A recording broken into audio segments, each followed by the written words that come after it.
बिस्मिल्लाहिर्रहमानिर्रहीम। अस्सलामुअलैकुम। मदार न्यूज़ के साथ मैं हुसैन हुसैन। चलते हैं खबरों की जानिब। कभी कभी सुप्रीम कोर्ट के एक जुमला लिखने से केस 18-18 साल चलते रहते हैं। चीफ जस्टिस पाकिस्तान याहिया अफरीदी ने एक केस की समाअत के दौरान रिमार्क्स दिए कि कभी कभी सुप्रीम कोर्ट के एक जुमला लिखने से केस 18-18 साल चलते रहते हैं। सुप्रीम कोर्ट में ज़मीन तनाज़ा केस की समाअत चीफ जस्टिस याहिया अफरीदी की सरबराही में 2 रुकनी बेंच ने की। दौरान समाअत वकील दरख्वास्त गुजार ने सदा की कि सुप्रीम कोर्ट तहरीरी हुक्म में हमें मुतल्लिका फोरम से रुजू करने की हिदायत कर दे। समाअत के दौरान केसेस को तवील अरसा लगने से मुतालिक चीफ जस्टिस पाकिस्तान याहिया अफरीदी ने रिमार्क्स देते हुए कहा है, मैं रजिस्ट्रार ऑफिस के एतराज़ात के खिलाफ एक अपील सुन रहा था।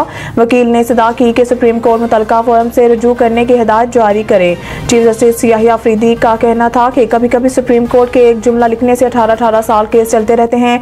हुक्म में ऐसा कुछ नहीं लिखेंगे जिससे दोबारा सिविल कोर्ट में केस शुरू हो जाए।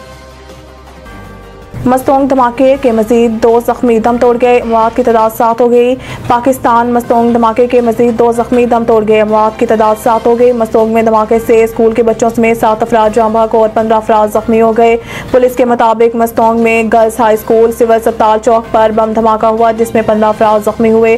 जख्मियों में ज्यादातर स्कूल के बच्चे शामिल हैं। पुलिस का कहना है कि धमाके में पुलिस मोबाइल को निशाना बनाया गया था, ताहम स्कूल की वैन भी धमाके की जद में आ गई जिसके नतीजे में स्कूल के 3 बच्चे और एक पुलिस एहलकार मौके पर ही जाँ बहक हो गया। जख्मियों को DHQ अस्पताल मुंतकिल कर दिया गया जहां धमाके 3 जख्मी दौरान इलाज दम तोड़ गए, जिसके बाद मौत की तादाद 7 हो गई। जाँ बहक होने वालों में 5 स्कूल के बच्चे, एक पुलिस एहलकार और एक राहगीर शामिल है।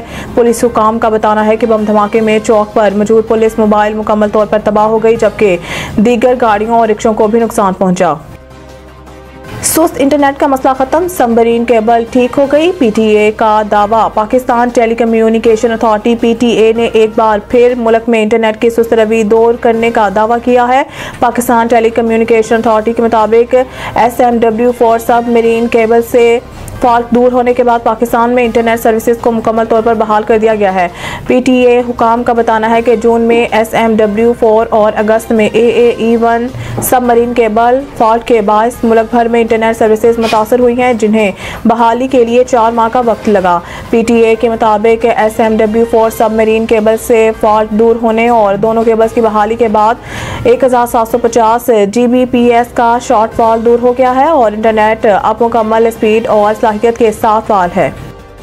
IMF ने माशी इशारों पर अपनी पेशनगोई पर नजरसानी कर ली। आलमी मालियाती इदारे IMF ने माशी इशारों पर अपनी पेशनगोई पर नजरसानी कर ली। वज़ारत खजाना की जानिब से जारी एलामिये में कहा गया है कि IMF ने माली साल 2024 और 25 के लिए अफरात ज़र का तखमीना 12.7% लगाया था जिसे नजरसानी के बाद 9.5% कर दिया गया है। एलामिये के मुताबिक नजरसानी के बाद IMF के अंदाजे और तखमीने वज़ारत खजाना के माशी तखमीनों से करीब तर हो गए हैं और माशी सूरत-ए-हाल से मालियाती इस्तेहकाम की राह हमवार हो गई है। एलामिये में कहा गया है कि माली साल के वस्त में बजट में किसी किस्म की एडजस्टमेंट का सवाल ही पैदा नहीं होता। दूसरी जानिब वज़ारत खजाना के एलामिये में गिरते हुए शरह सूद और कर्ज के असूल की लागत में कमी मईशत के लिए नेक शगुन करार दी गई है।